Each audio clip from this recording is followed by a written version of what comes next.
Frankfurt में hymn textile की आलमी नुमाइश जारी है, जिसमें पाकिस्तान समेत 60 मुल्कों की 2000 से ज़ायद कंपनियां हिस्सा ले रही हैं। इस बैनुल अक़वामी तिजारती मेले की तफसील जान लेते हैं जर्मनी से शब्बीर अहमद खोकर से। जर्मनी के शहर और यूरोप के मेट्रोपोल सेंटर फ्रैंकफर्ट में साल भर मुख्तलिफ आलमी नुमाइशें होती रहती हैं, जिनमें हाइम टेक्सटाइल मेले को ख़ास अहमियत हासिल है। इस साल नुमाइश में दुनिया भर से 2600 टेक्सटाइल कंपनियां हिस्सा ले रही हैं। पाकिस्तान की 220 कंपनियों पर मुश्तमिल तिजारती वफ़द भी नुमाइश में शिरकत कर रहा है, जिनमें से 48 टेक्सटाइल कंपनियां trade development authority of Pakistan के ज़ेरे तमाम मेले में शामिल हैं। जर्मनी पाकिस्तान का थर्ड बिगेस्ट बायर है और जर्मनी में जीएसपी के आने के बाद हमारी जीएसपी में 19% एक्सपोर्ट बढ़ी है।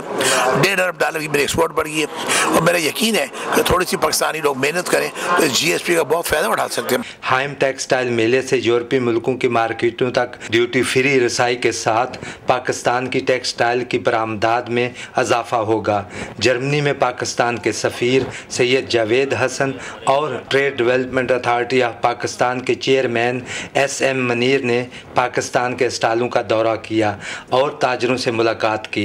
हमारी कोशिश है कि पाकिस्तानी प्रोडक्ट्स को जो कि बहुत ही अच्छी क्वालिटी के माले हैं, दुनिया में हमारी प्रोडक्ट्स काफ़ी कम्पीट कर सकती हैं, लेकिन हमें मार्केट्स ढूंढने चाहिए अपने प्रोडक्ट्स के लिए। तो हमने जर्मन कंपनियों को पाकिस्तान के साथ मैं कनेक्ट कर रहा हूँ। इंडिया, चाइना, बांग्लादेश, इस वक्त पाकिस्तान जो है, इन तीनों मुल्कों में अगर देखा जाए तो होम टेक्सटाइल में कोई पाकिस्तान को बीट नहीं कर सकता। यहाँ आने का ये फ़ायदा है कि आपके जो कस्टमर्स आके आपसे सारा मामला आपसे डिस्कस कर लेते हैं और आपसे अगले पूरे साल के ऑर्डर्स आपको दे देते हैं। नुमाइश में इस साल के स्टॉल अपनी मसनूआत के मेयार की वजह से अवामी तवज्जो का मरकज़ बने हुए हैं। Shabbir Ahmed Khokhar, Pakistan television news, Frankfurt, Germany.